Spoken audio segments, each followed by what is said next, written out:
Alright, people. So today we're going to start our, what do you call it? Annoying data pack thing. This will be the first of many streams. There will be a short stream of a game called Jackal later tonight, and then I'm going to be doing a second part of Fae Land, which will probably be the only part of Fae Land. But I'm looking forward to it. It's a lot of fun. And Jackal won't be too long. It's an arcade game, so that'll be an hour stream. But hopefully you guys have a good one. And we're resuming the story. We're probably going to wear a bat suit because I feel like it. And we need to come to a vote. Master Bruce, you've returned. I have returned. We need to come to a vote for tomorrow's skin. Congratulations are in order, sir. The Joker is once again behind bars. Let's hope he stays there this time. You may wish to suggest they increase security. He's no doubt already planning his escape. Solitary should help. The less contact he has with people, the better. Certainly. And yet I can't shake the feeling we'll be seeing him again, and not during visiting hours. What skins are left? Wait, how could we still be leveling up? That can't be a thing. Still not done leveling up yet? That's crazy. Huh. Okay. You think about that. Like, we're not really going to have much to do with the New Game Plus series in 2026. Like, when December rolls around, how many episodes was there of the main story? Like, 10 or something like that? It'd be much faster. We have all the upgrades and stuff like that, so I'll be able to cut the battles down, like, real fast. Battles won't take long at all. Predator won't take long at all. I'm gonna end up speedrunning the Knights of the Round thing. Alright, so the skins that we have left for tomorrow's stream is Blackest Night, so zombie, Red Sun, 1939, Brightest Day, and that's it. So.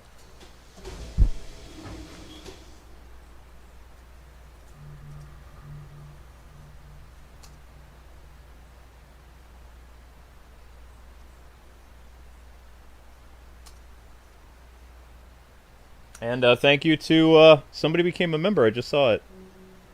Who became a member?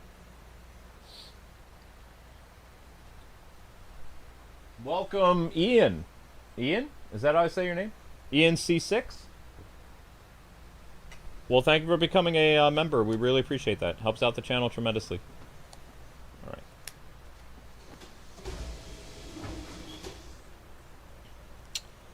What suit do we want to wear?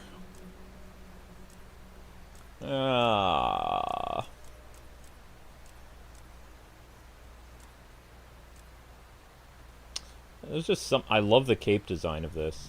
I'll go with it.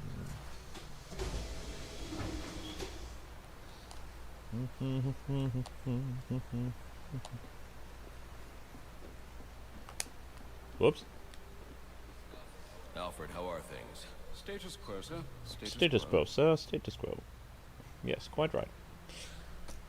Alright, ladies and gentlemen, it's time for data packs. Ugh. My least favorite part. Ugh.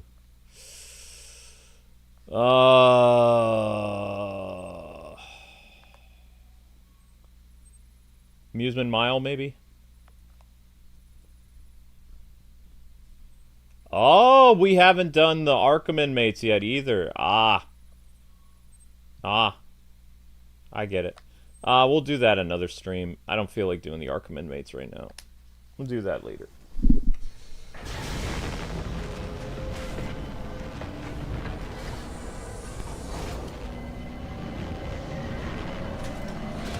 Go furball.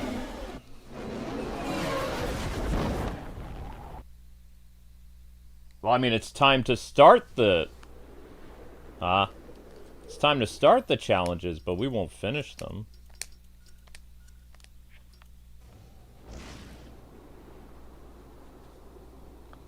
It'll take a while to do it. You realize that, right?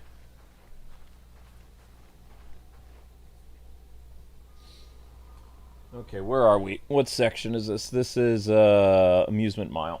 All right.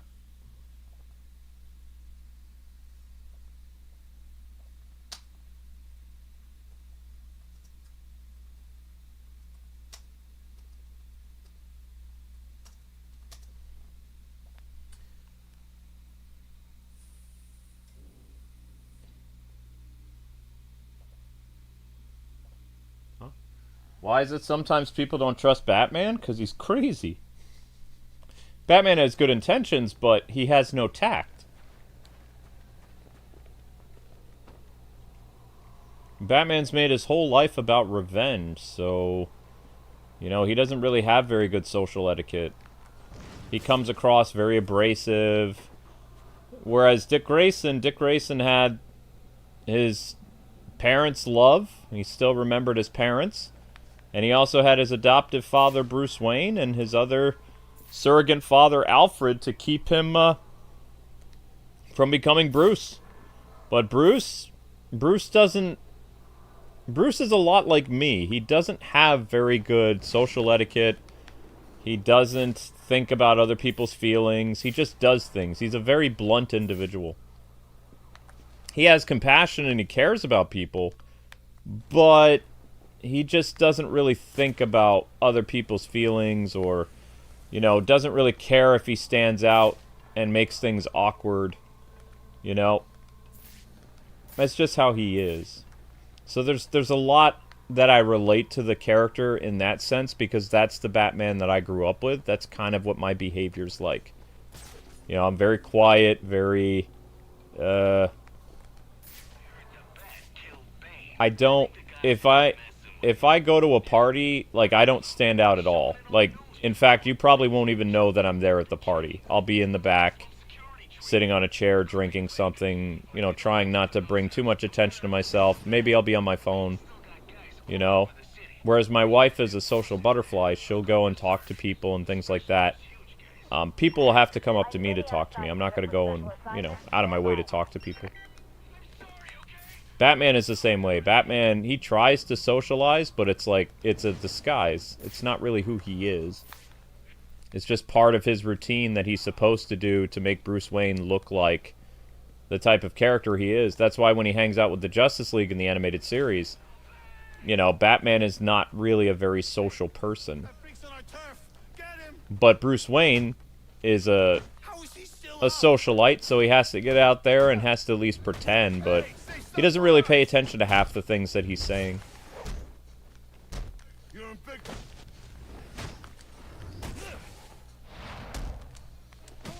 Whoopsies. I want to go home. Boink.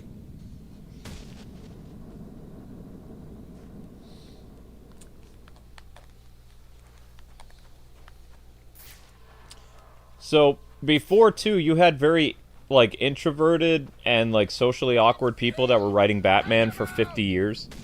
Like, they were not popular people, and now we have the pretty popular people that are writing for Batman. Because Chuck Dixon was a recluse, basically. Frank Miller is basically a hermit. And they all wrote great Batman stories, but Tom King was a very social person, very popular. You know, he was, like, just one of those popular guys in high school and things like that. Most of the Batman writers, they wouldn't stand out in the yearbook, if you know what I mean. Like, they weren't very, like, out there people. So, the reason for a lot of the cultural shift with Batman the past 5 or 6 years, too, is you have a lot of preppies and popular people who are writing Batman, and they're changing Batman to fit their criteria. Because they were popular people. You don't have the introverts and the people who were socially awkward and, you know, kind of like extroverts and all this other stuff. You don't have those people writing Batman stories anymore. You have the people that picked on them writing Batman stories. So it's different.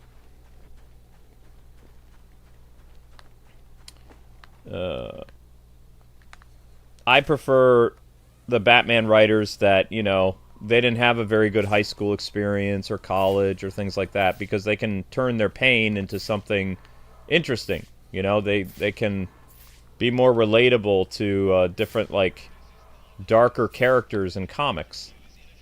Because happy people can't write dark characters. Because they've never had anything in their life go wrong.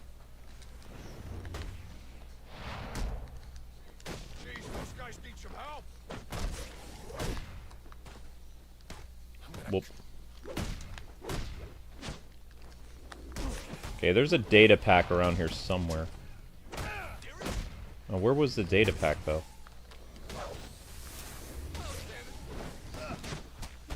Wink.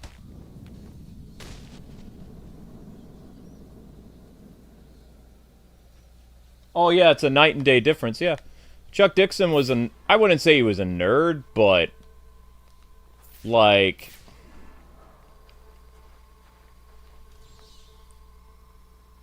I already tagged that? Oh, I didn't know that. Where is this data pack? No, we don't care about that. Where are you, data pack? Stop that. Go away, thank you. I am nowhere near that blasted data pack. Irritating. Where is it? Says I'm going this way, but... that's why I hate the data packs. They're so annoying.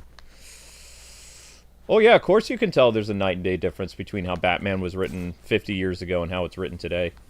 Like, you think that Neil Adams and Dennis O'Neil were like the life of the party? No. Socially awkward guys writing comic books. Super nerds. You know, back in the day, it was the nerds that would take over the world, especially in the 80s and 90s. You know, it was the nerds' time. Comic books, movies, video games, things like that. Now you got all the preppies and the people that, you know, we never got along with. They're the ones in power now. Again, which it kind of shifted back to, they were the ones in power in the 50s and 60s. The jocks and things like that. And they try to pretend that they're not that way. They say they're allies and all this nonsense. But it's kind of funny that they have to make up problems in order to have problems. Because they don't have problems in their own life. So they have to make up, like, all these, like, social, like, hula hoops that they have to jump through just to make their life harder. I just don't relate to those type of people. You know, there's nothing wrong with their life, so they have to make up problems. That's why activists are so weird to me. It's like, in reality, their life isn't hard. They have to make up hardships in order to pretend to struggle with things. It's weird.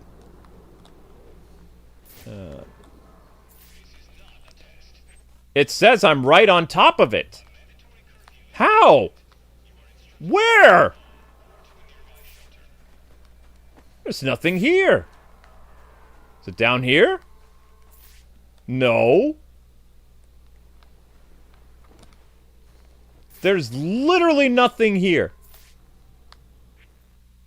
Lie! Where? Where, game? Where? Where? I see nothing. I see absolutely nothing. That's just a regular light. Ugh.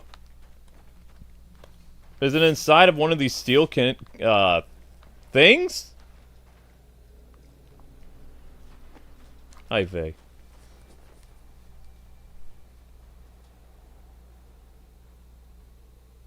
Well, yeah, Batman says what's on his mind, and he's blunt. But you have to remember that it's not his fault. If his parents weren't killed, right? His mom and dad would have taught him better behavior and stuff like that. He was 8 years old when he lost his parents.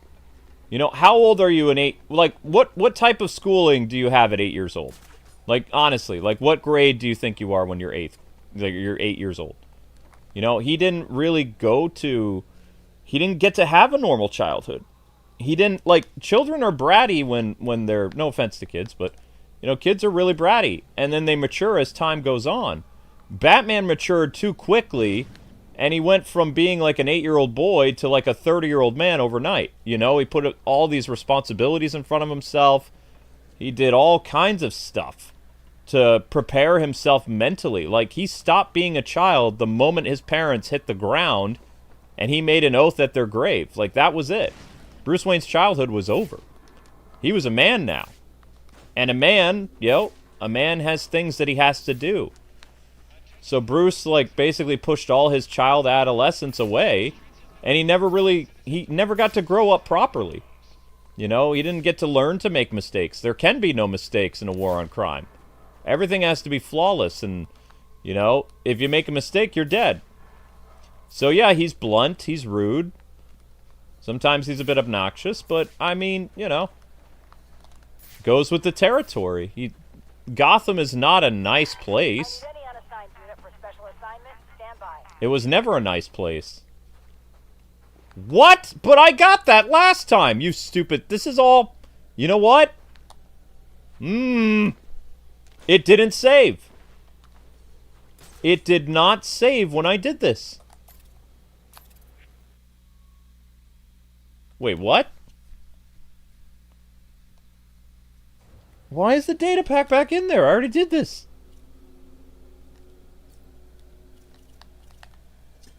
Didn't I? Hold up.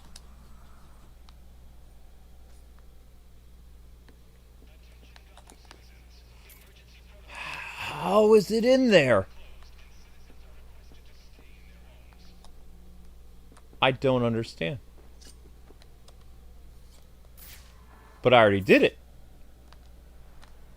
So how did the data pack go back inside of it? What do you mean no subject?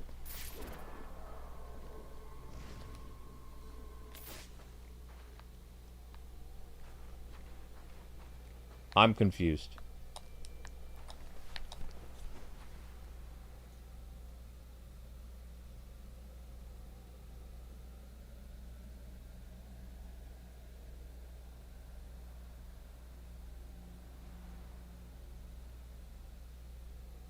Years old, he's decided his life was tormenting criminals. Well, criminals torment the innocent, so... One thing Batman can't stand is people that harm innocent people. It sets him off. It triggers him. Like I'm getting triggered with these stupid Riddler things! Ah! I need to hit something. Thank you. Oh. Oh, that's a problem. Stop that. Get this crap off of me! You first. No, I don't think I will. Oh, that was an armored guy. Oops. Like, why is that guy just sitting there?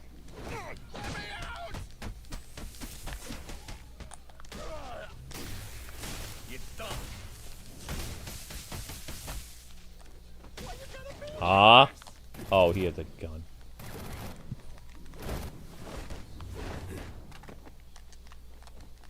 What? Guess you showed him.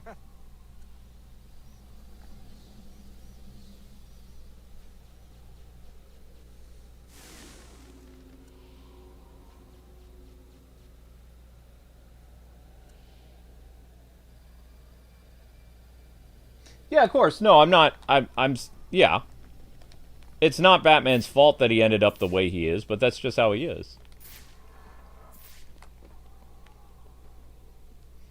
Adam West was different, though. Adam West Batman, I don't even know if his parents died the same way. Like, he didn't... I don't even remember if they ever talked about Batman's origin in, losing his parents to violence. I don't think he ever said that in the Adam West show. I've seen every episode of the Adam West show, and I can't remember him making a declaration about, you know, his parents getting killed because of crime.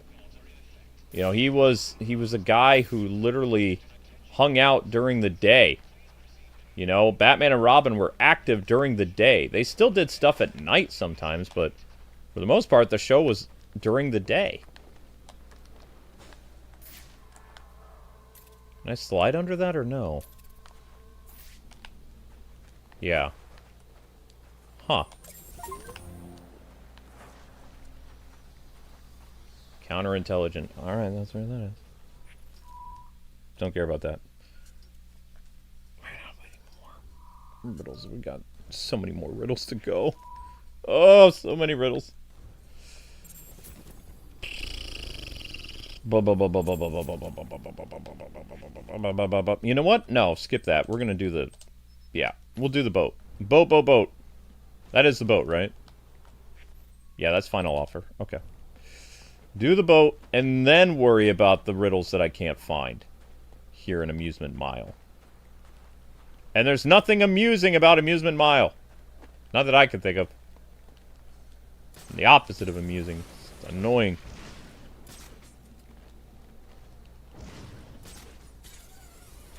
And John Doe's probably working, so... Unless you guys are experts at finding data packs, we kind of need John for this. John is an expert. An expert!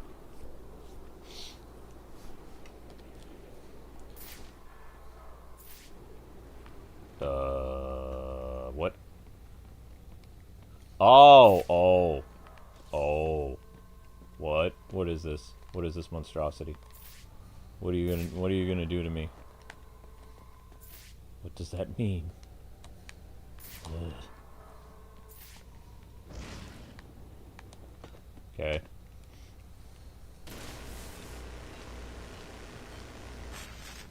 I don't have any personal opinions on Absolute Batman. I didn't really like him. I don't relate to a Batman that, you know, that you get rid of core aspects of Batman's personality. As well as you know, take away his money, take away all his training, and, you know, it's cool that he's like an everyday guy, you know, he has a job in a hospital or something, I don't know. His mom is still alive. But he has... The Batman I grew up with, he doesn't pick and choose what crimes to go with. Like, how do I explain this? There's a few issues where it seems like Batman is only fighting white supremacists. And, like, he doesn't view all crime the same. And that's where I kind of stopped reading it, because I was like, oh, okay, it's one of these, like, mouthpiece things. Like, Batman is a character that, in essence, hates all crime. Regardless of, you know, if it's politically motivated or not. Like, he doesn't like any types of crime. Small crimes, big crimes, lesser crimes, it doesn't matter. All crimes can lead to death and violence and things like that. So Batman hates all crime equally. He treats all criminals the same.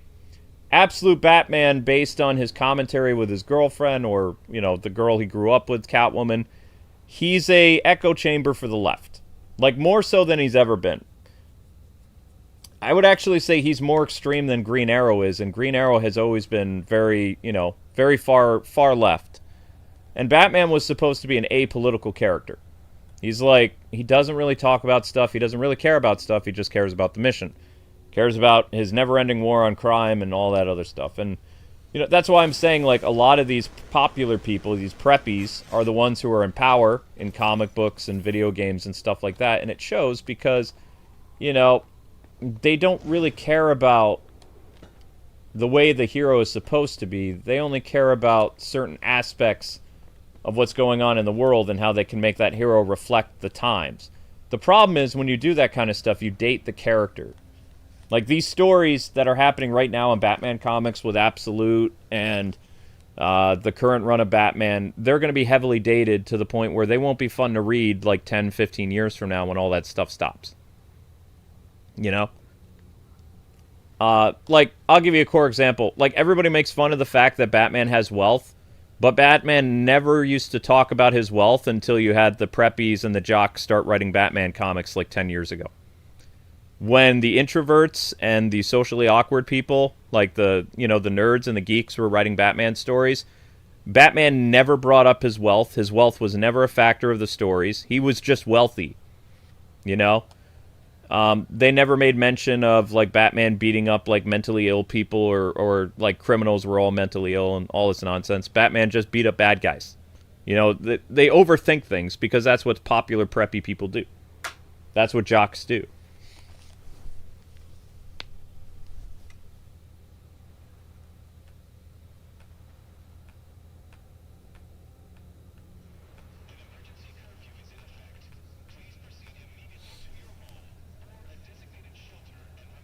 I wouldn't say he acted like he was poor. They never brought up his money.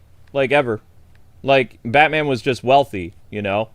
He was a philanthropist and stuff like that. But the problem that I have with activists, one of the reasons I hate them, is they look at every aspect of the character and they just kept nitpicking. You know, it's like, yes, Batman has wealth, but that's not everything he's about. So then they catered stories around to, okay, we have to take away Batman's wealth. Which they did do that, remember? They had a story in DC Comics, what was it, 4 or 5 years ago, where they stripped Batman of his wealth completely? And the only person who had money was Dick Grayson at that point because of Alfred's trust fund or something. They had Batman move out of his mansion because that wasn't relatable and had him move into a dumpy house somewhere in Gotham so he could be closer to the people. You know, things like that. It's just nonsense.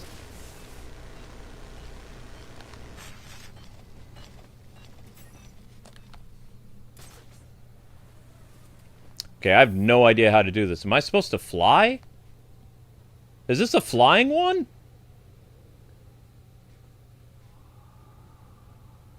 I think we'll come back to this one, because I don't know how to do that one. I don't remember. I think that's a flight-based one, but I'm not sure.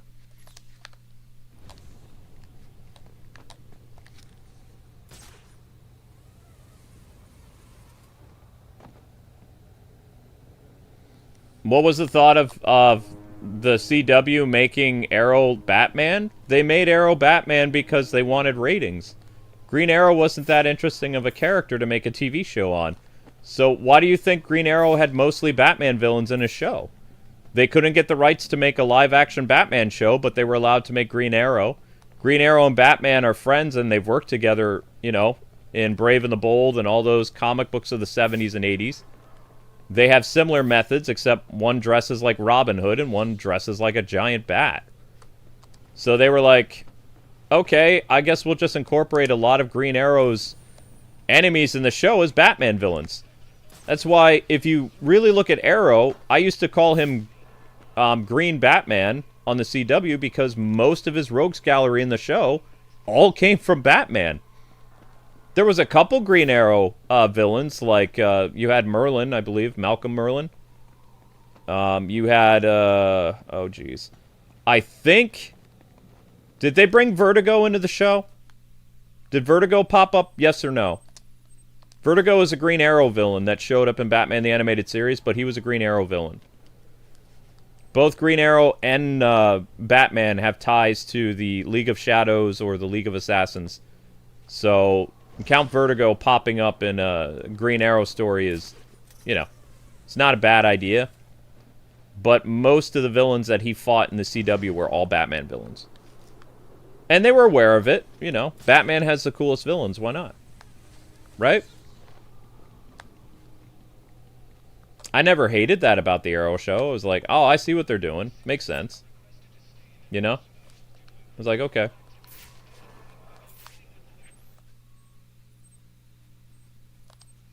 Alright, so how are we going to get this data pack?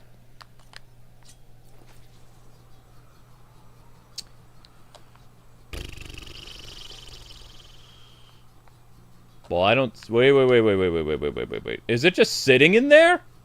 Are you for real? It's just... Okay. It's just sitting in there? No. Go. No. No! No! Come on, you can just climb. Climb! Yes! Thank you. Woot! Is that the one that was driving me crazy? No, it's not. It's not the one that was driving me nuts. Still missing.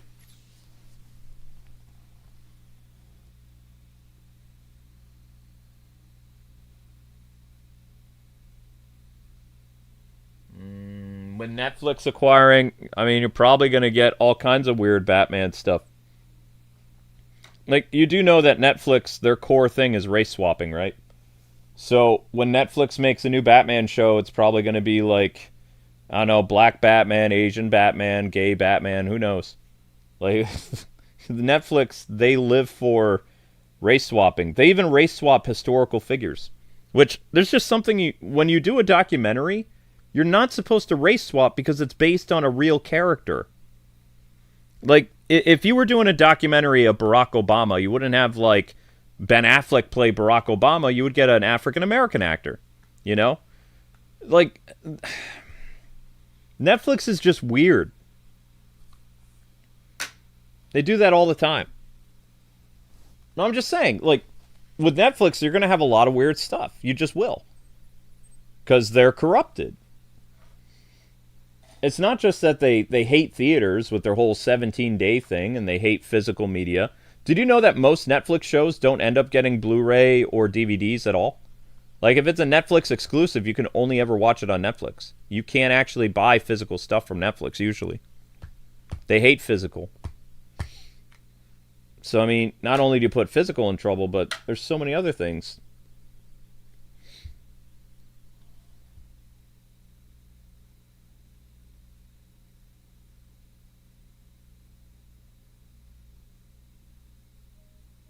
Yeah, but it wasn't just Cleopatra. They've also done other historical figures where they've done that. They've had like a Chinese or a black guy play like a famous historical figure that was, you know, white or Irish or whatever. And then when people call them on it, they're like, well, it's just a fictional take on it. It's like, but you said it's a documentary. You said you're doing like a biopic. If you're doing a biopic, then it has to be, you know, it doesn't matter what you want to do creative-wise. That's not what a biopic is. A biography is a biography on a real living person that existed. It's just, Netflix is so weird. I never thought we would be having these types of conversations, you know? This is just basic common sense stuff. But Netflix just doesn't care. And I hate these arguments, too. They're like, with Batman, people would be upset if they, like, race swap Batman. They'd be like, well, you know, his skin color doesn't define who he is, so anybody could be Batman. And it's like, and then you say, okay, well, why can't we change Black Panther to a white guy? And they're like, well, his skin color defines him, but it's like, but aren't you being hypocritical? You're saying that Batman, if you change, you know, him from being white to something else, then Bruce Wayne is still the same. You just diminished an entire race of people. You just said white people don't matter. It's racist. Yeah, we didn't have these conversations 20, 30 years ago, so I don't even know how to deal with it. Like, it didn't exist. If a character was white in the comics, they'd be white in the movie. If they were black in the comics, they'd be black in the movie. That's just how it was. But now they've made all kinds of weird straw man arguments. It's just weird. Doesn't make any sense. Does not compute. Because you turn their own argument against them. They say, well, that doesn't work because white's not a race. White aren't people. They're white devils. It's like, what? It's just like, what the hell? Excuse me. You know? I just don't understand this culture anymore. It doesn't make any sense. It doesn't.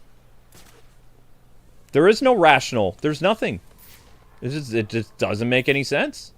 It's like all backwards and weird.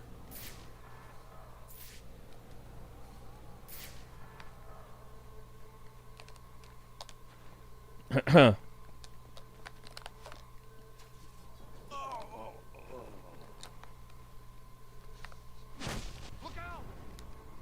I said, I'm not even a social advocate for anything. I'm just saying from a normal person's point of view, which I am normal, like, all this stuff looks really bizarre. Like, really, really weird. You know? What is that? Like, for just a regular average person, it looks weird. Like, all this stuff has been weird for years. Just doesn't make any sense. Oh, Dixon Docks fell apart. Haha. That's funny. Okay, where's this blasted Riddler trophy? I'm nowhere near it. Okay, that makes sense. I'm in the wrong place. Well, it's not inside another container. So then where is it? We're being DDoSed, by the way.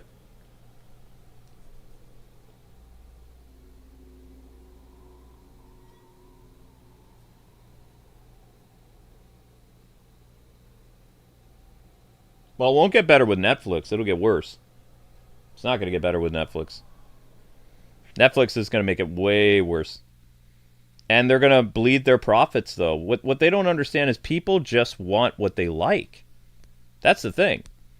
Like, Netflix doesn't understand that.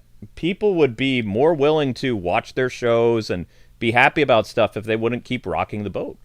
But they have to race swap. They have to change character sexuality. They have to do all this other stuff. They don't have to do it. They just do it. But they don't need to. They just want to. They would make more money if they kept everything the same. If they would do a proper adaptation. That's why anime and Japanese stuff is so much better, is because when they do something, they do a proper adaptation of what... And people love those, whether it's live action Sailor Moon or whatever. The characters look the way they do in the books and the manga. They don't go and change the character's appearance or change their gender. It's like, oh, we're going to get somebody that looks like Sailor Moon. We're going to get somebody that looks like whatever. America doesn't do that. They do the opposite. Doesn't make any sense. And when you call them on it, they're like, you can't say that. It's like, why? Why can't I say something that's common sense, like truth-based? What is it about the truth that you don't like hearing? That people are, pulling the wool away from your agenda? Is that why you get upset? Because people are actually, saying... Does anybody know where this data pack is? I'm going crazy here. I keep, going around this building numerous times. Is it inside the building? Is it under the building? It's not on top of the building, so where is it? I keep going around in circles and I can't find this data pack. It's there. It says it's there, but it's not there.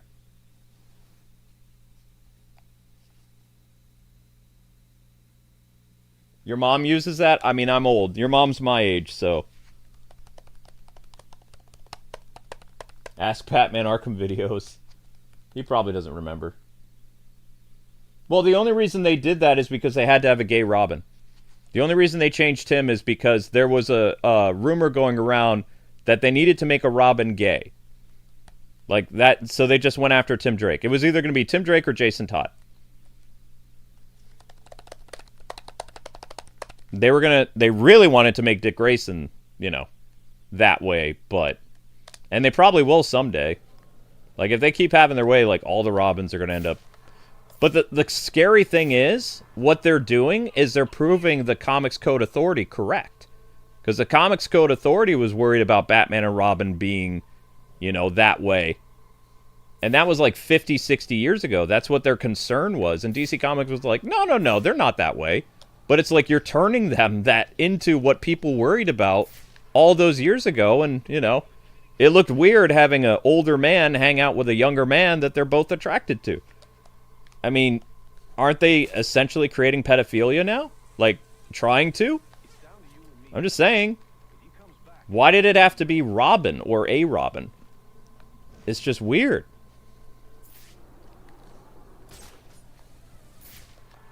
Whatever.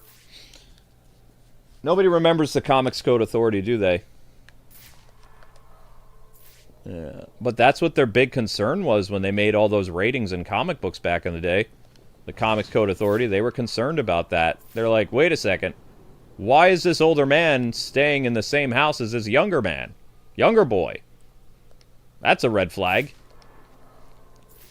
And if I'm not mistaken, isn't Tim Drake still Batman's Robin? Aren't, Tim, who's now flamboyant and whatever, out on rooftops with Bruce Wayne? Jumping around in spandex. And now Tim swings it other way. Damian's not his Robin, right? Tim is.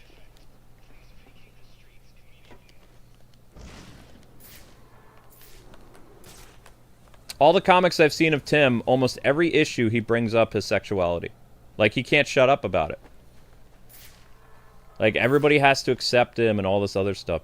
That's the thing. It's like, if you want to change your character, that's fine. Stop bringing it up every issue. You don't see a straight character going up to somebody being like, I'm straight. Every issue. Hey, I bang chicks. They never do that. Have you ever seen a straight stereotype in a comic book that you can think of where they just go around and they say, hey, I just want you to know, I get me some poo-tang. You know? Do you ever see the straight characters doing that? Because that's all the gay characters do in every comic. Just talk about, oh, you know, I'm this way and I'm that way, and you better not have a problem with it. I've never seen a straight character in a comic book my entire life. Like, you know, talk about the people they're sleeping with.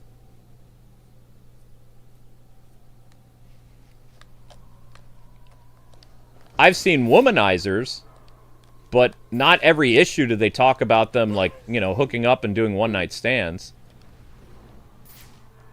Every once in a while, yeah, maybe, if it relates to the story, but Tim Drake, ever since he switched sides, every appearance he's in, he's always depressed, and he always has to know that the Bat family still like him, even though he's different. It's like, who cares? You know, it's like they need further ramification every single time they do a stunt like this. They're like, oh, we did this, and we know people are upset, but we can't have you be upset. It's like, but people are upset. Deal with it. Deal with the consequences of what you did. Everybody can't just pretend and be like, yeah, we're totally fine with what you did. No one's fine with it. I'm not fine with it, and it was years ago. I still think about it. It's like, what the hell? What? Why Tim Drake? Why the coolest Robin? Why'd you have to ruin him? Like, seriously. Why? What's the reason? And then you completely changed his personality, too.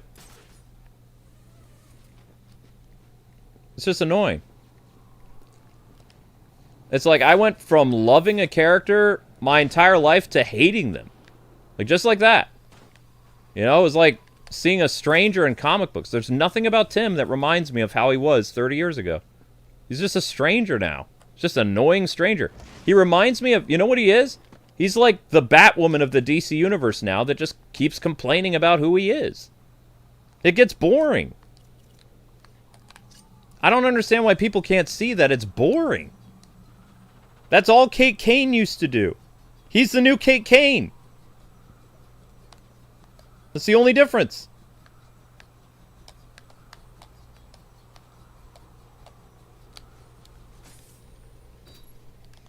And they ruined Steph, yeah. Stephanie and Tim were in a loving relationship. Let's have them break up over a text, and then let's have Steph, when she meets Tim again, be totally accepting of him literally stamping out her heart in front of him when she mourned that he was going to die and they'd never be together again. And then he breaks up with her text, and then he's like, I just want you to be happy with me. It's like, bitch slap him. Seriously. He doesn't deserve peace. He broke your heart. Smash his face in. Do something. Don't be an ally. Screw that.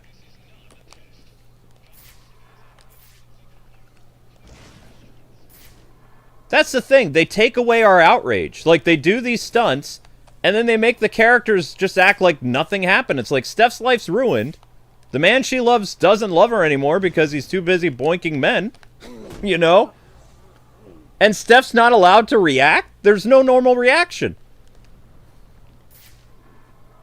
Man she loves, that she thought she was going to marry and be with the rest of her life, she's not allowed to be outraged. She has to be... This is a thing. It's like brainwashing. They go and they do something bad, and then we as the straight people have to be like, okay, we have to accept that you did this. It's like, no, you don't. You can be upset. The fact that... You want to know what makes me so angry? The fact that Steph literally says, when Tim comes out, right? She goes up to him and she says, this is the best day of my life. It's like, what? How is it the best day of your life? Who says that? No one talks like this. Like, who are they making these comics for? Like, who?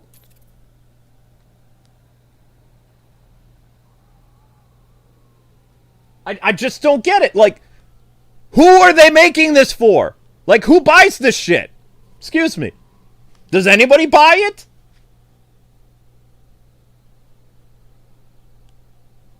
You know what Steph in the 90s used to do when Tim pissed her off? She hit him with a brick. Does anybody remember that? Like, Tim did something to Steph when she was spoiler, and she was wicked mad at him during the Chuck Dixon run, and she smacked him with a brick. And he didn't even do anything, like, majorly bad.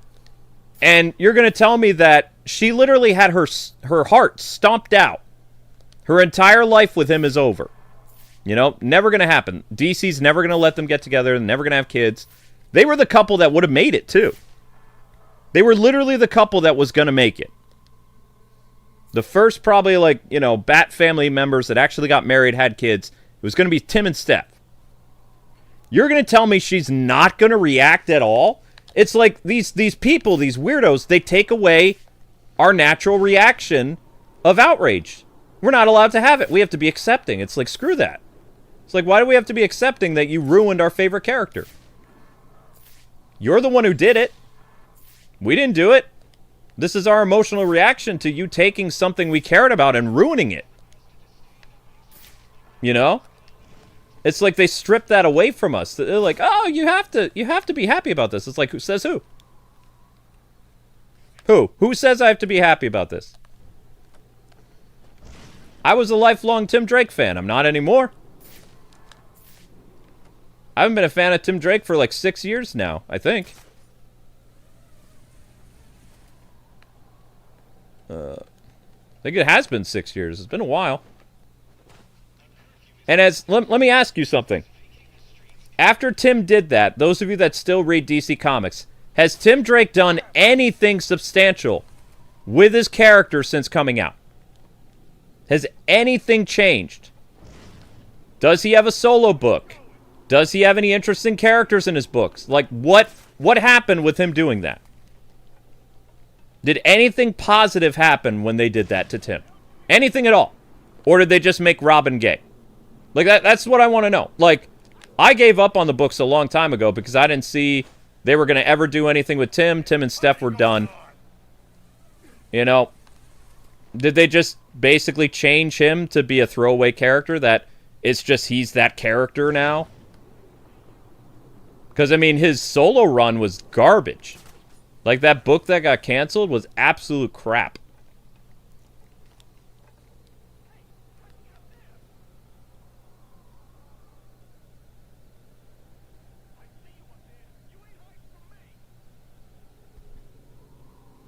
Because, I mean, has he done anything? Like, any storylines? And I'm not asking, like, if he just talks about him being with dudes or whatever and, you know, moping around. That's not a storyline. Like, does he do anything? Is he still a hacker? Does he, you know, his solo book that they had him do, they didn't even have him solve the mystery. They had some weird sidekick of his that was, like, some weird girl or whatever that he said was smarter than her or something. And it's like, what? They didn't even let him be a detective. They had to just let him be that guy that was like, I'm just going to step aside and let everybody else have the spotlight. It's like, what? It's like, Tim Drake is super smart. He's a computer master. Like, what are you talking about? I hate to say this, but they would have been better off changing Jason Todd because then he could just basically be Midnighter again. That's basically what Jason Todd is. But I don't think they've done anything substantial with Tim at all. Every time he was in a team-up book with Nightwing, he would just talk about him, you know, being with dudes. And I was like, well, what's the whole point of Tim being in this team-up book? It's so that Nightwing can make him feel better about his choices? It's like, screw that. It's like, why is he in this team-up book? Are they actually going to do anything of substance? It's just Tim whining. That's nothing like the Tim Drake books we used to have with Nightwing and you know, Robin teaming up. They would actually do something. It wasn't just Big Brother trying to make Little Brother feel better because of a choice he made. That needs to be like one storyline. It's not a continuous storyline. Tim never used to go to Dick Grayson for advice on women.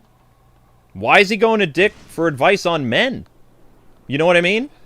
I hope he doesn't come down here. It's like Tim realized that Dick was a horn dog in the past, so he never asked him relationship advice because, you know, Dick was a player. The only one who had, like, a meaningful relationship was him and Stephanie. You know, sometimes Dick would be like, wow, I'm kind of envious about you and Steph, because Dick had problems settling down. You know? Some of that might have been Batman's fault. I don't know. Oh, crap. Come on.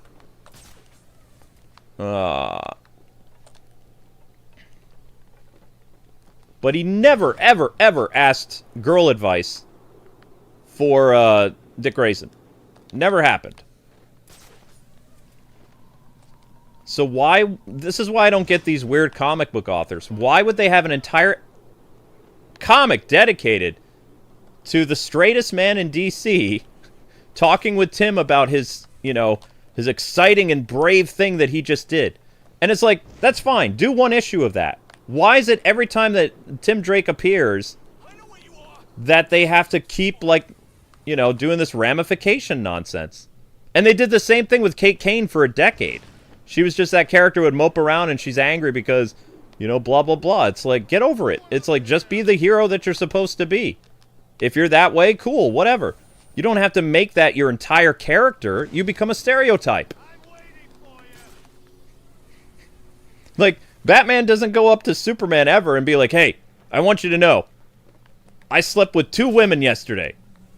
Superman be like, okay. You know? What do Batman and Superman talk about when they're on rooftops? They barely talk about their wives. They talk about crime fighting. Or they talk about, like, hey, do you remember Magpie? Or do you remember this? You remember that? They don't use their precious, you know, panel discussions to talk about their sexuality. Doesn't happen.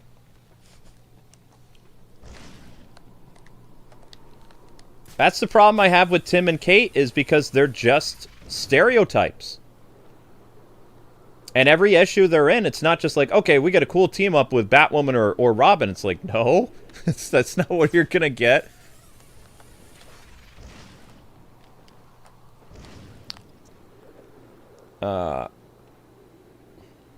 You want to know what it reminds me of? In the 90s, there were some superheroes that they thought it was cool to make those superheroes doubt their faith. Like, they had some religious characters. And every time those characters appeared, they'd be all mopey and they'd be, you know, doubting their faith and stuff like that. And that was, like, their whole character archetype, like, in the comic for, like, a year. So, like, the same thing was, like, see the person who was Catholic, like, sitting there with the rosary or whatever and just being like, man, am I really doing the right thing? Is God even real? And all this other stuff. And but they made that the focus the entire time. It gets really, really, really stale. You know? A good writer is able to do it once. Make a comic once with the character dealing with, like, drug addiction or whatever. You know? That's what's called bringing awareness. You do it once. You don't keep, like, nailing the head over and over and over and over again with the hammer. It loses its impact. Then it's just kind of like, oh, it's another one of these issues. Great. Like, what does the character do? What is the character besides who they bang? What do? They don't do anything.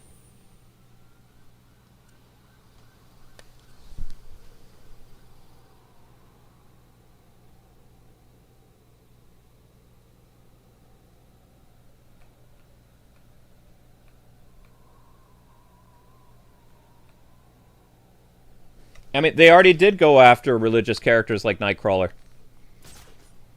They already did that.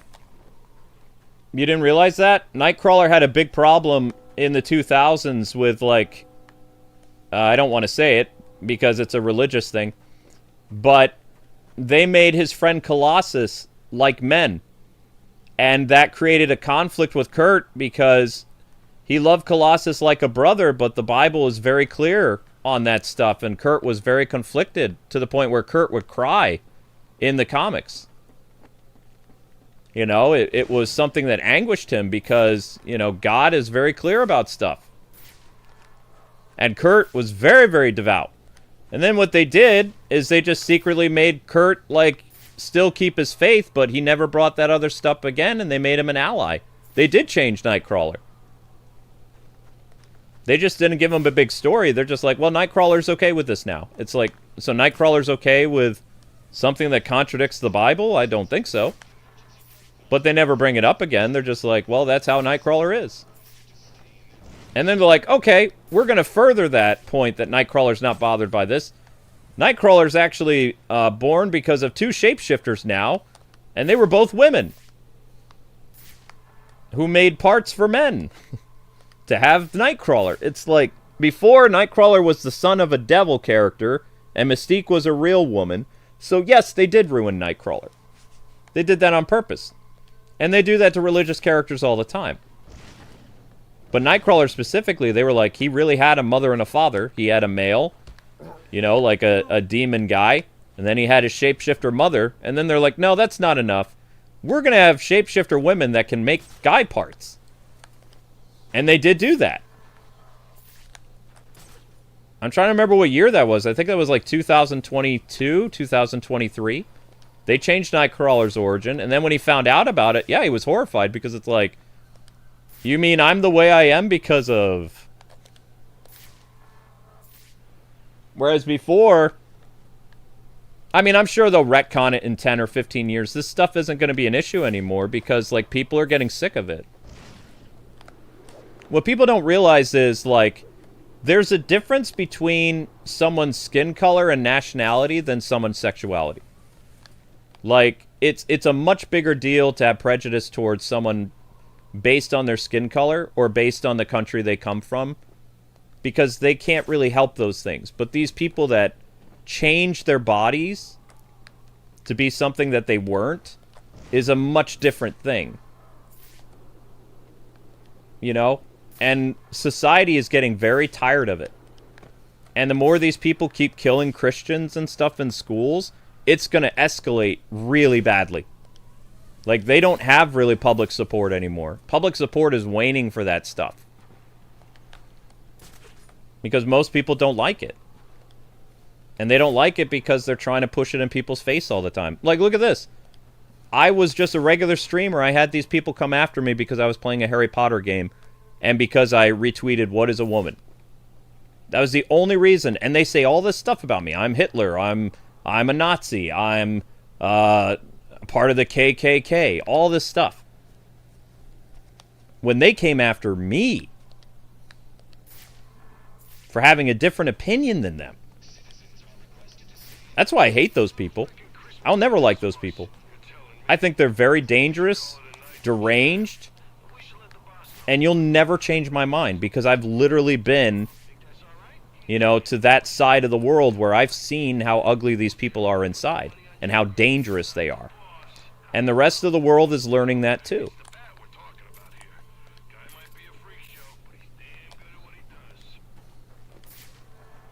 No, it's only a matter of time.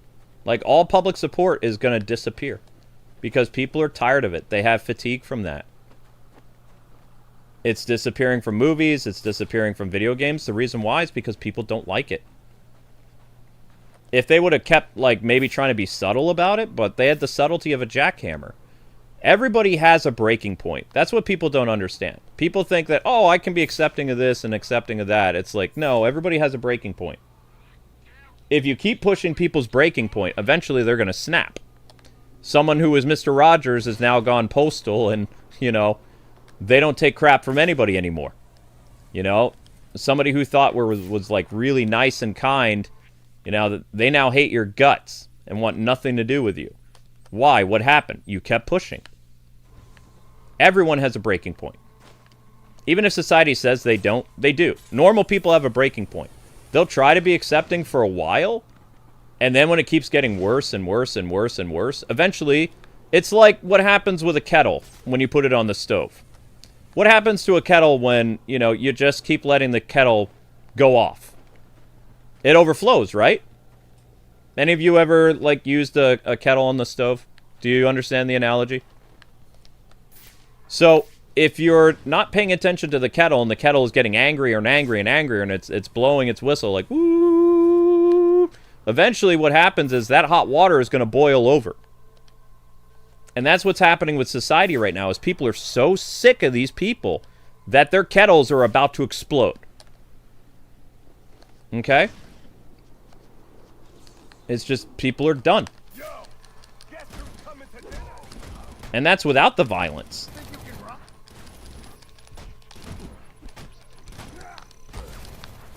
When you add on the fact that they're, like, harming innocent people because they're upset, you know, that just makes escalation go even further.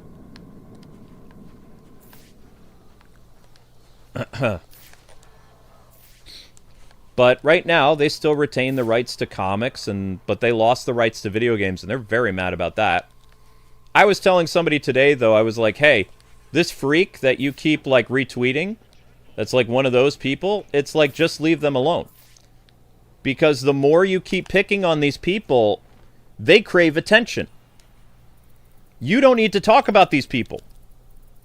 They weren't getting any retweets or anybody talking about them. You took the time as a bigger channel to go and make videos about them. Whereas no one would know who they are on Twitter or Blue Sky if you just didn't talk about them. I am very ambiguous when I talk about certain people because I don't want people to find them. I'd rather make fun of them and, you know, all that stuff without bringing attention to who they are so they don't get any, you know, any promotion from me. So I just use vague terms.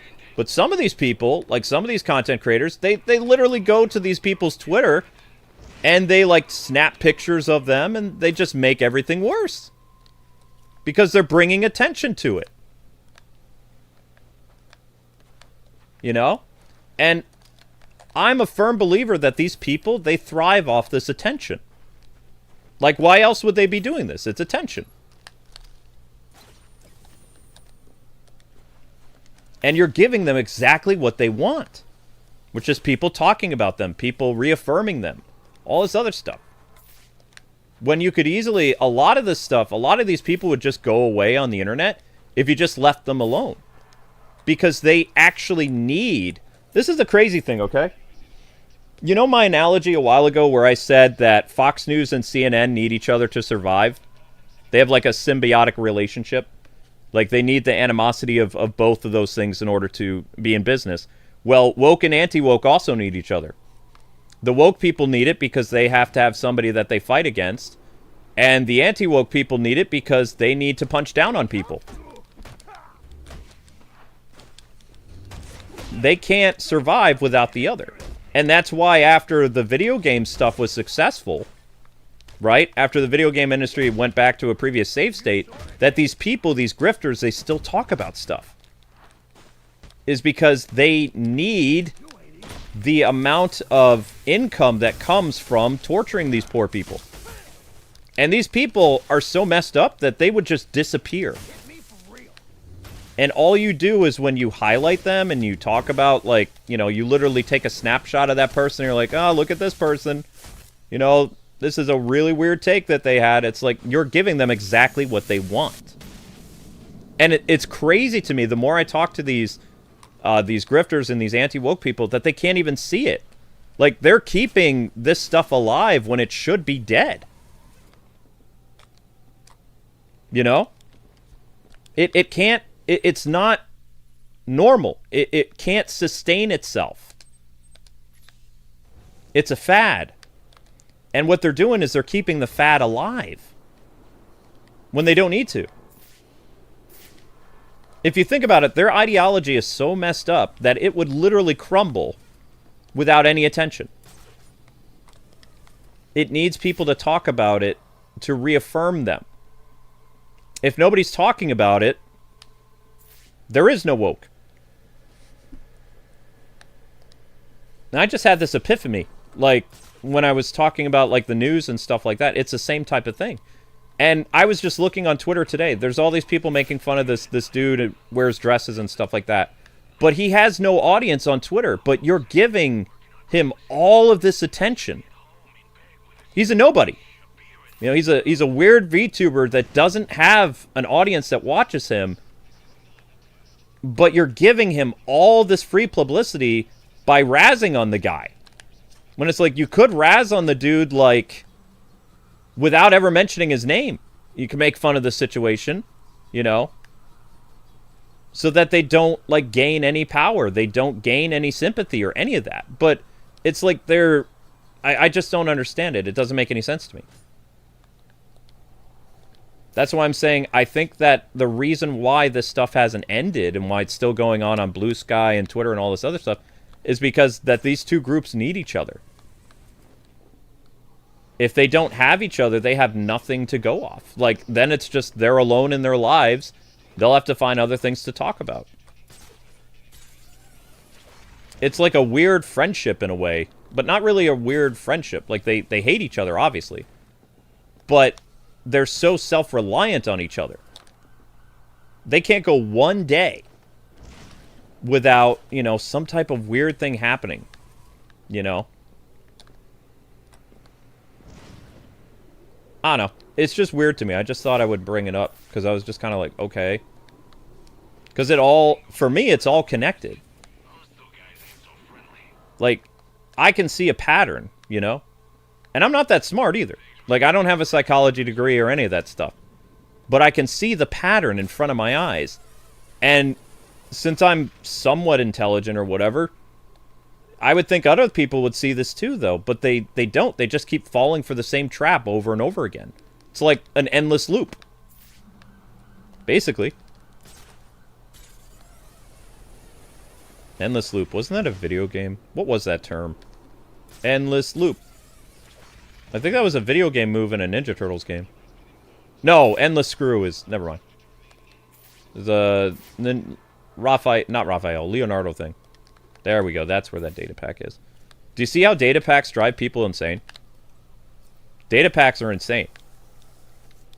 Data packs bring up insanity. Data packs make me angry.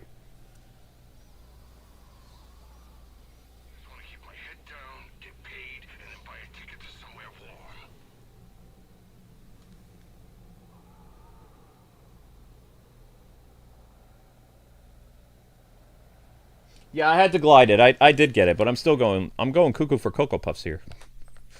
I don't like these data packs. I don't like them. I don't see a purpose to them. There is no purpose. Riddler banks on people going crazy trying to stop him. That's the only reason he's dangerous. It's because the person who's trying to stop the Riddler ends up going insane while trying to, you know, find all his clues and riddles and crap. Which is the Riddler's plan. Is to make everybody go crazy. Name another villain that has you go and find all these trophies and hidden stuff. There is none. It's only the Riddler. And he's mean. Huh? What is this connected to? What did it open?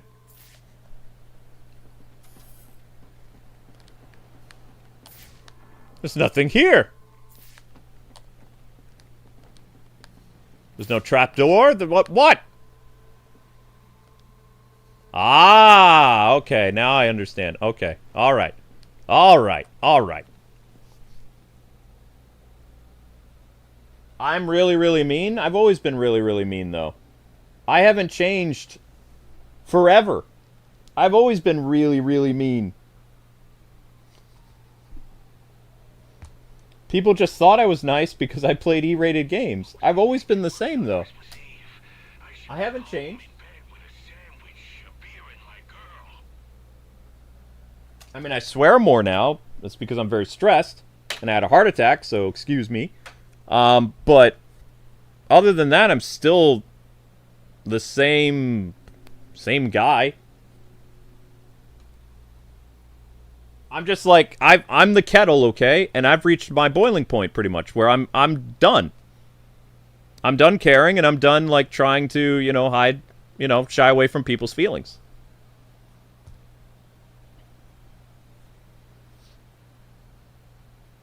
Yeah, I do swear more now, I know. I'm sorry.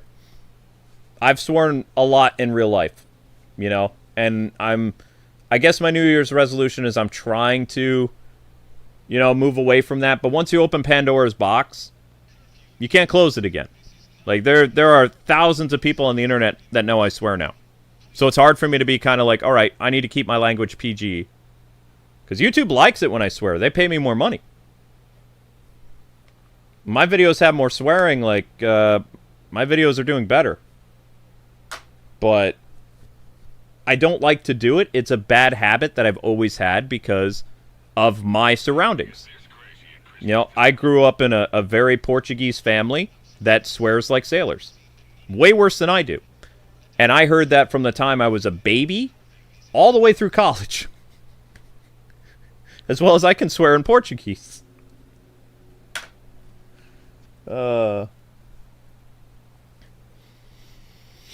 It's just, I came from a very religious background, so my secular family was very swear-heavy, and my religious family doesn't swear.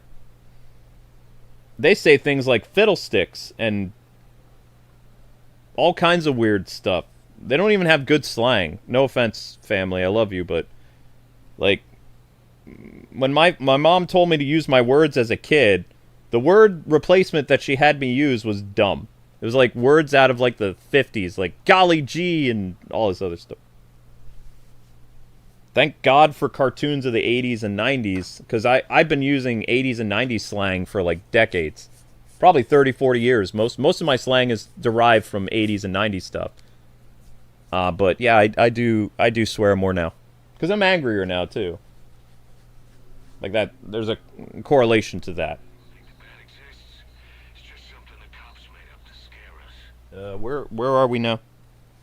I still will use slang a lot, but, you know, I have been dropping more curses lately, so I do apologize for that. I don't like doing that. It's kind of at a subconscious level. It's like I'm fighting what's going to come out of my mouth more than I ever have. Like, before, it was like I had a filter that was locked away, and it was very easy for me to keep that, you know, locked during a live stream or a video or whatever. And then as soon as the stream would end, I would release the lock, much to Amber's, you know, dismay. But I never did it on the air. And now it happens more and more. So those of you that don't like that, I'm sorry. I try to watch my language. It's going to be a struggle for me the rest of my streaming career because, like I said, Pandora's box is open. Everybody knows. Like, even people who haven't watched me in, like, decades, they know I cuss now.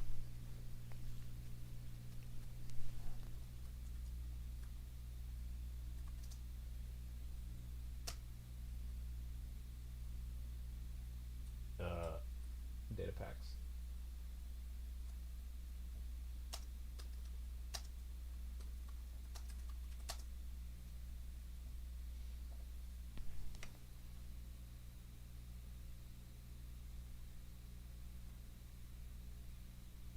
Well, I mean, most of the people who grew up with me, they're not kids anymore.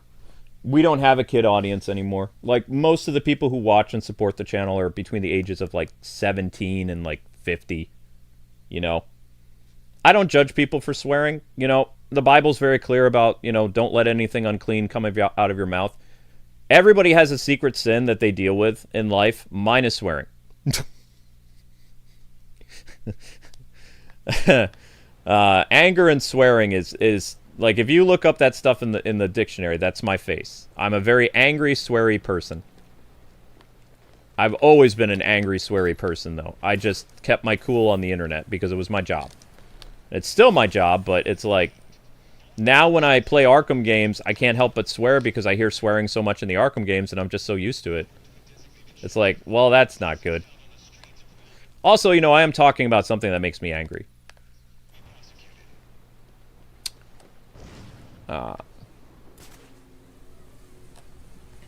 Which I will let you guys know a secret, because no one will ever tell you the truth about this, but it's true.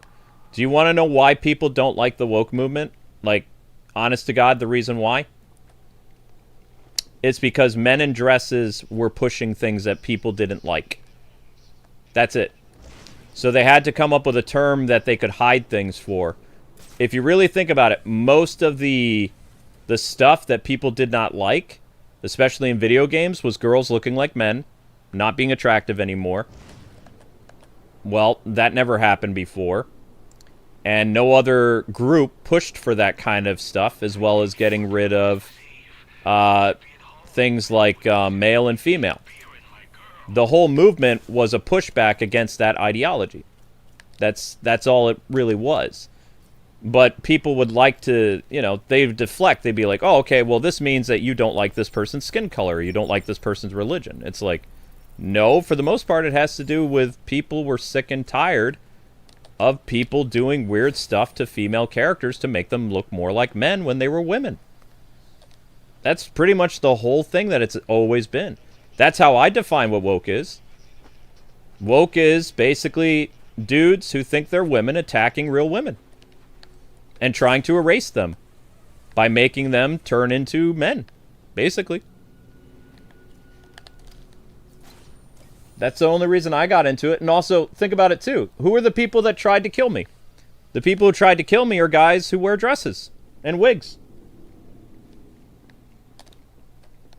I've never had gay people come after me. I've never had Democrats. I've never had Christians. I've never had Catholics or even Muslim people try to hurt me. Those are the people who tried to kill me. And I have proof.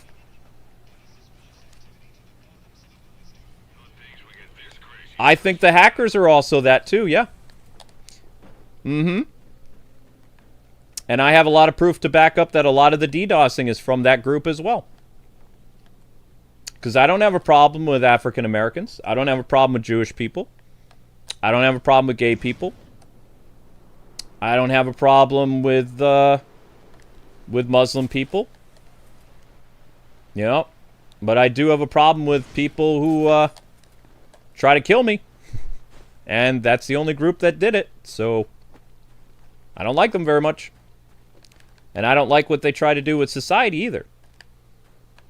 It's funny that people were so afraid of them that they had to, sidestep a lot of things. But that's the whole reason that the game industry got the way it was, is because they kept pushing for women to look more like men.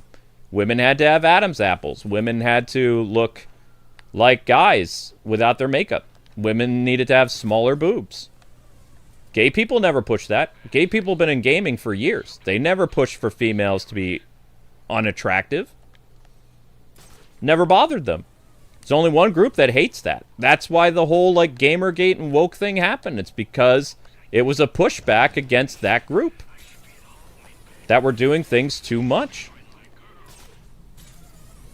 They like to deflect and say, well, no, it's because of this. It's because you hate women. It's because you hate black people. It's like, no. If you really look at all the stuff that's happened 5 or 6 years in the gaming industry, it all stems to an attack of attractive women. And who hates attractive women? Guys who dress up as women. Case closed. That's it.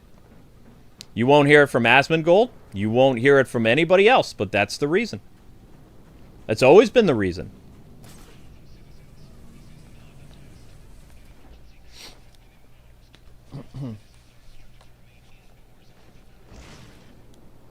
It's because that is the only group that will not compromise. You cannot have attractive females in games. You can't have attractive characters in comic books because it offends not even 1% of the world's population that's that way. But that 1% had so much control over our industry, from Hollywood and all this other stuff. Think about all the kids that mysteriously came out as changing their gender over the past was it 7, 8 years? You think it's all coincidence? Pushing all that stuff in TV and movies and video games, it was a coalition. That's what an agenda is. They were pushing for it. Instead of trying to get acceptance the right way, they were forcing acceptance. Now, who does that kind of stuff? Nazis. Because they're the only group that says you're not allowed to have an opinion. Don't you think that's a problem? Don't you think that people would rise up and fight a group like that? I think they would. I think any normal person would be like, wait a second. So we're not allowed to disagree with you. We're not allowed to have a difference of opinion. We're not allowed to do this stuff or you're going to get us fired. You're going to kill us. You're going to, you know, attack our businesses. You're going to do smear campaigns against us. I'm sorry, but that just that empowers me more to speak out against people like that. That doesn't make me fear them. If anything, that empowers me to speak more about that. It doesn't make me cower in fear. It empowers me to do it more because I literally had things happen against me for just being normal. That's why I went to war. I went to war because I was targeted.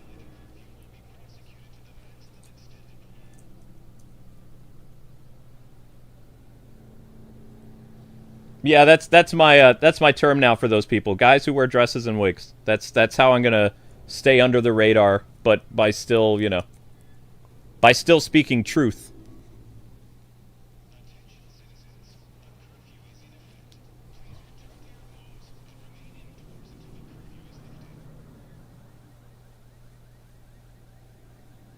Yeah, it's important to judge people based on their deeds and actions. Merit, exactly. But I'm just saying, if they would have went about this a different way, I don't think normal people or any people would have, like, you know, had a problem. But they just kept pushing and pushing and pushing for not acceptance because... How do I explain this? When you're born in the 90s and stuff like that, everybody knew that racism was bad, right? Like, people didn't see color. People saw people by their names and whatever, and people became friends.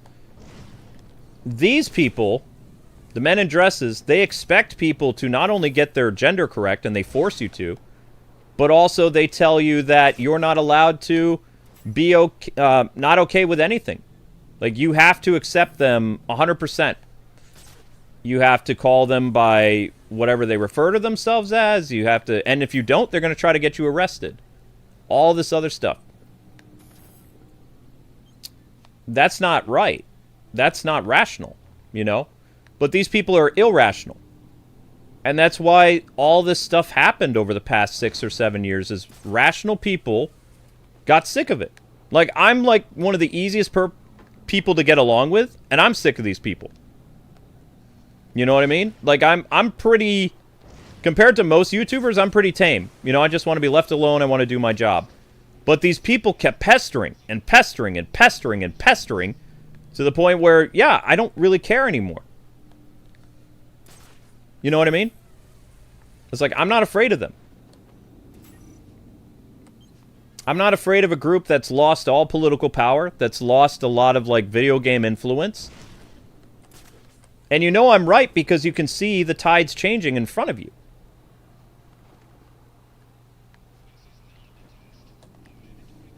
Like, it's all changing. It's all changing for the good, too. Because there's nothing wrong with women being attractive. There's nothing wrong with a man looking like a man. We are not a race of people that look like a Borg. You understand that? Like, men and women have distinct features. It's what makes us who we are as a human race, men and women. There's only one group that has been attacking the national foundation of our species. And that should get a lot of people angry. I'm just saying. That's why I joined the fight, is because it's too much. It goes against not just common sense, but it just goes against the natural order of things.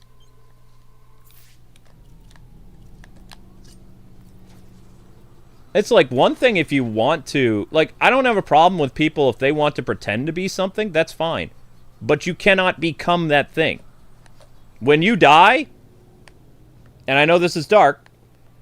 When someone digs you up 100 years from now, they're going to find the bones of a man or a woman. There is no other anything.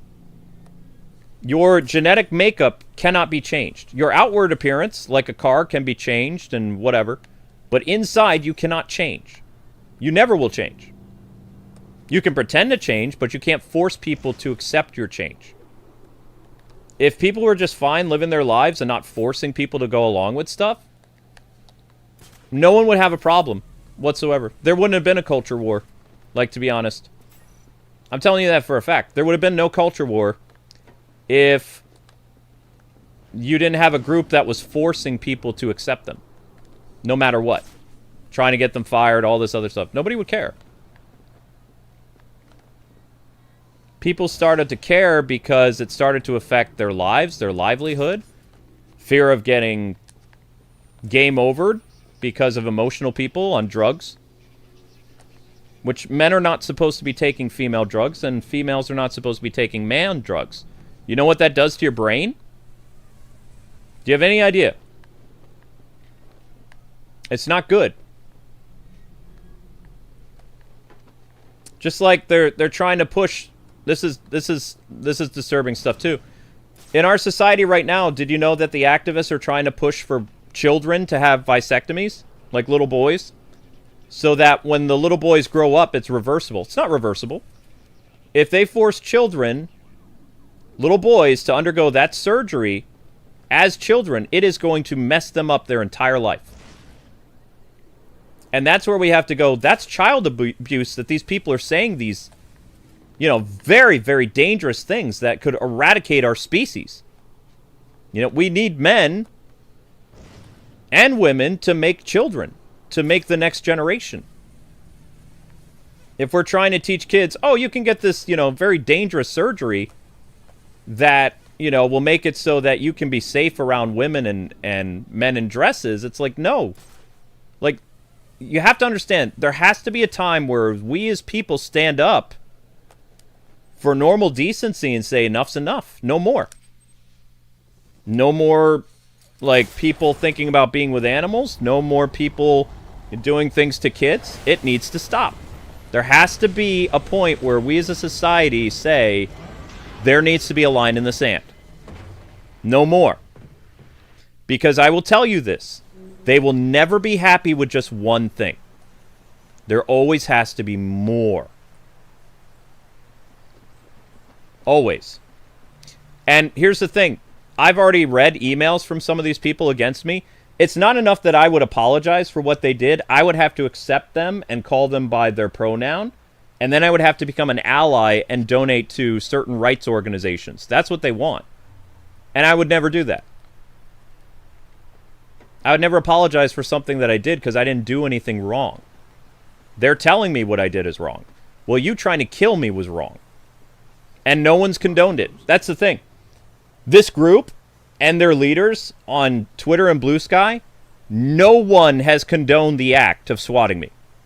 They all said it was justified. That's why that group is evil.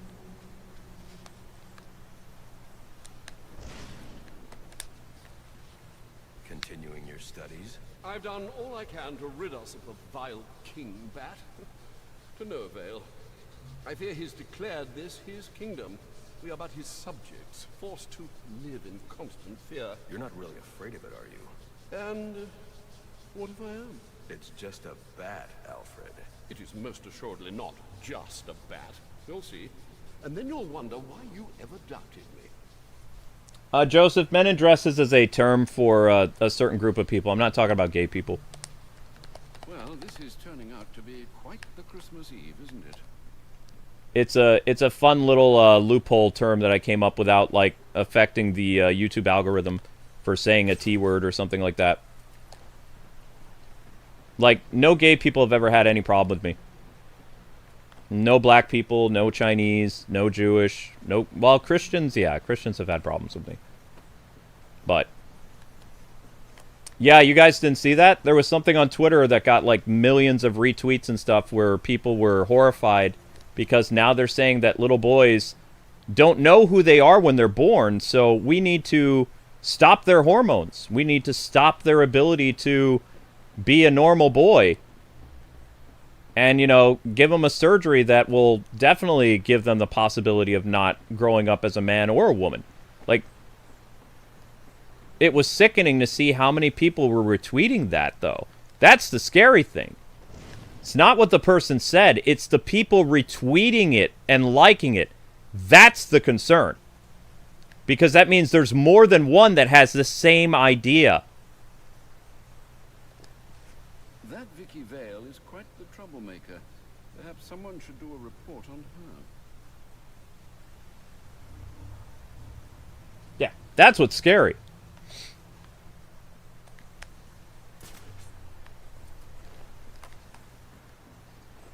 Right, but you have to understand that it's never... This is the problem I have with that group. It's never enough. They're not satisfied with just one thing. Everything has to go their way. Everything. Because they're not, you know... And here's the thing. A lot of them, in reality, they're gay. They're trying to turn themselves straight with extra steps. But they're not comfortable with being who they are. So they have to create something else. And I think that's honestly true. But the fact that it's getting to the point now where they're losing power, that they want to even have the conversation about making sure that little boys don't grow up with hormones and all this other stuff. Like the things that boys need. And to cut that off at an early age so they can decide their gender. I mean, you have to understand, this is sick stuff. This is wrong. And if they were doing it to girls too, that's wrong too. Your bodies are supposed to develop the way they're supposed to develop. When you're an adult, you can do whatever the hell you want to yourself. When you're a kid, you cannot. You're robbing that person not just of their innocence, but of their life, of their childhood. There needs to be a line in the sand. We're living in very scary, dark times. And things are getting better. You know, the game industry is getting better, but Hollywood, Netflix buying Warner Brothers is going to be disastrous because they push this stuff in their movies. They push this stuff in their children's shows. You know? Netflix going after... The whole Paramount versus Netflix, it was literally David versus Goliath, and Goliath won. The Philistines won. And the Philistines were not good people.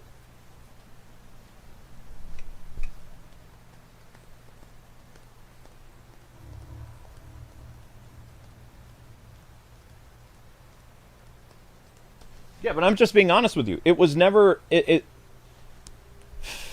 was never... Because in the 2000s, we didn't care. Like, we had no problem saying, you know, this person, whatever. But... we were never forced to say, you are a real man, or you are a real woman. It wouldn't be true, because they're not. And then they would attack biological people and all this other stuff. It's just gotten weirder and weirder and weirder and weirder. You're right, like 10, 15 years ago, this stuff didn't exist. But I will tell you what, if a lot of these influencers and stuff on Twitter and stuff stop retweeting these crazy people, they'll go away. Because they need the attention. They need people to hear them, and they need to basically recruit people that are like-minded like them. They can't get an audience if you don't give it to them. This person that I've seen influencers like retweeting and shaming and stuff like that, a year ago, they had 1,000 followers. Do you know how many followers they have now? 75,000. So a lot of this stuff, the people who are giving them voices are the anti-woke people. They are platforming these people subconsciously. Because this person only had 1,000 followers, and now they have 75,000 followers. Their influence is much greater than it was. And it's the fault of these people for bringing attention to this person that never would have, their ideas never would have gotten the light of day. Ever. That's how much this stuff escalates. So, people need to be smarter in 2026. If you want this movement to die, you need to stop bringing attention to these small fries. That's why I said, I always use vague terms. and I don't retweet people on my Twitter and stuff like that. I make fun of people in situations based on what I see, but I don't say the person's name. I don't say where you can find them. You know? I'm not giving that person a platform. I'm reporting on what the situation is. There's a difference.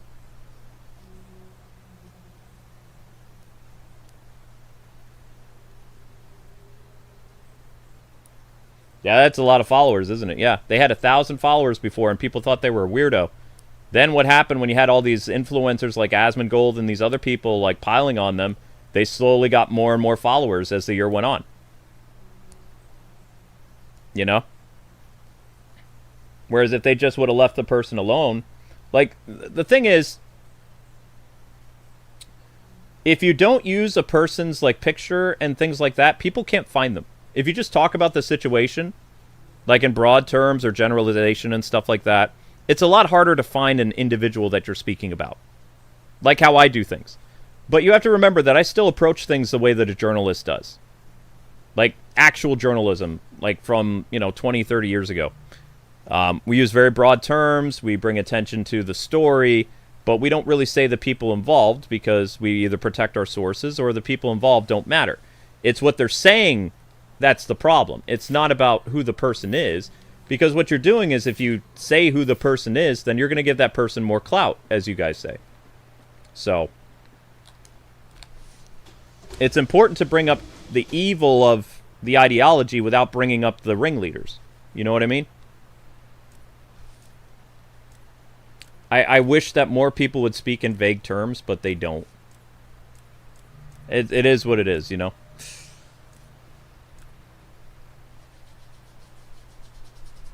It's not just Twitter's fault, it's Blue Sky too. Blue Sky is way worse than Twitter.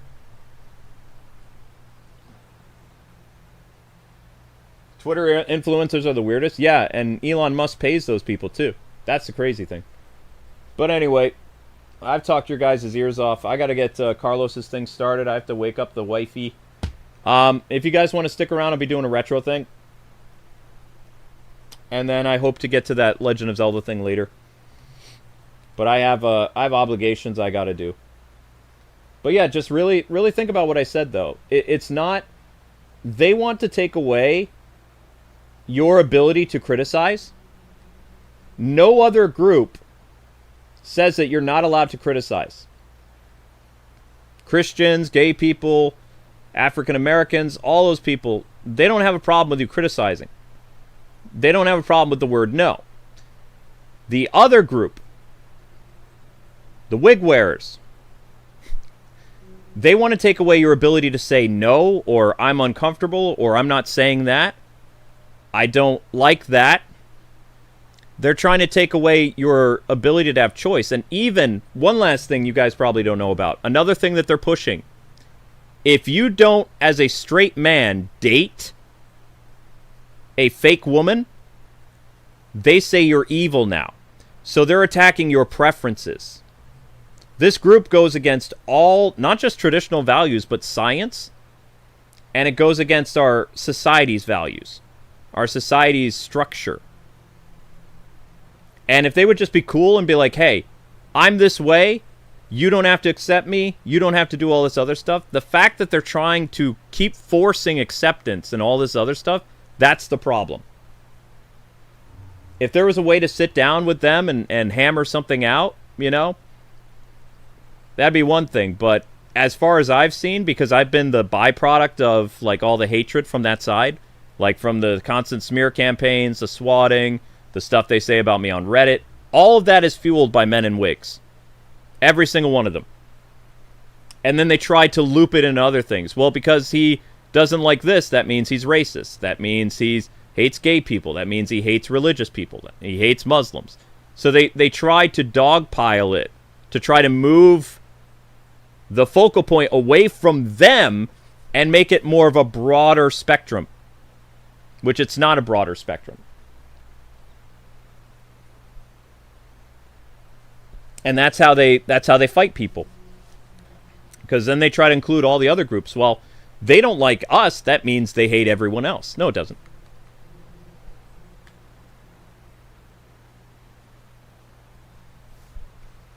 Who cares what Elon Musk does? He doesn't do anything.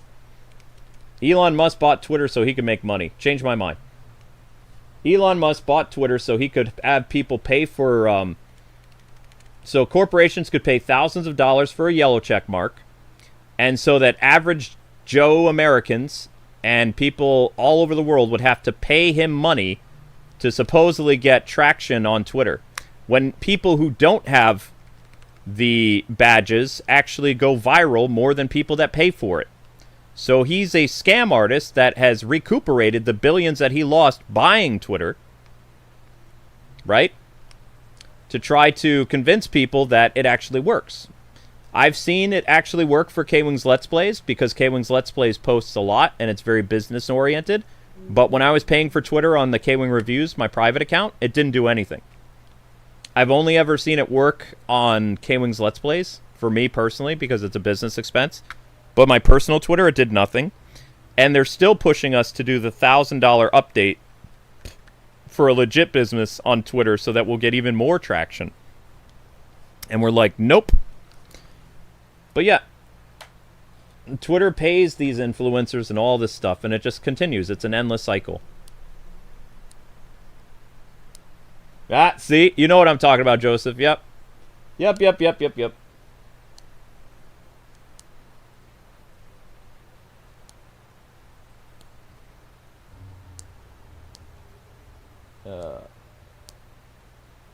But I mean, of course a billionaire is going to spend a lot of money for something. They're spending a lot of money so that they can, like, basically charge people for a service they didn't have to charge for.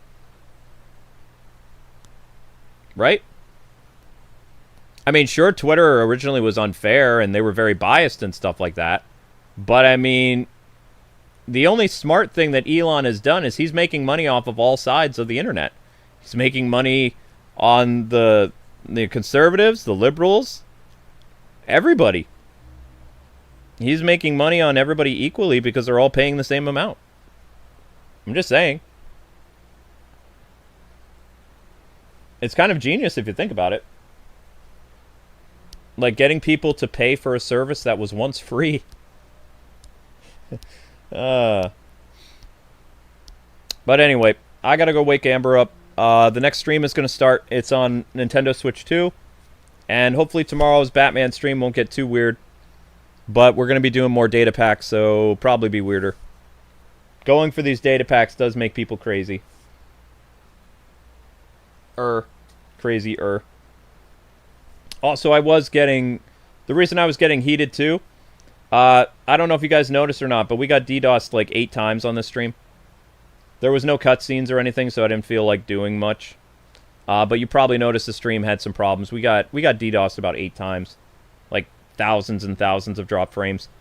I just didn't, you know, there was no cutscene, so I didn't really care. But maybe some of you guys noticed, maybe you didn't. When that kind of stuff happens, I do get angry. And Amber's my filter. Without Amber, I don't have a filter. It's honest to God truth, you know, when Amber's not here.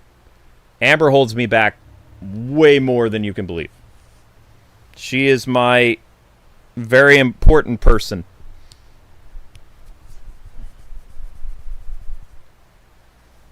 Yep, 8 DDoS attacks on this stream. That's what my equipment is registering, yes. Yep. Which game is this? Jackal. Okay, Jackal. Alright, so we're going to get Jackal started, and I will see you guys over there, okay? If you want to be over there. If not, I mean, a retro stream's not going to take very long. It's a game about a Jeep. 1939 skin, why? Why do you vex me? Why? That's mean. Okay.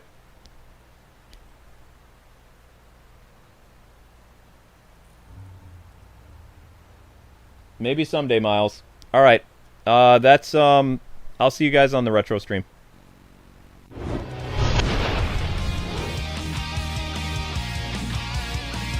Yep, 8 DDoS attacks. That's not a record either, though. It is annoying, though. Very annoying.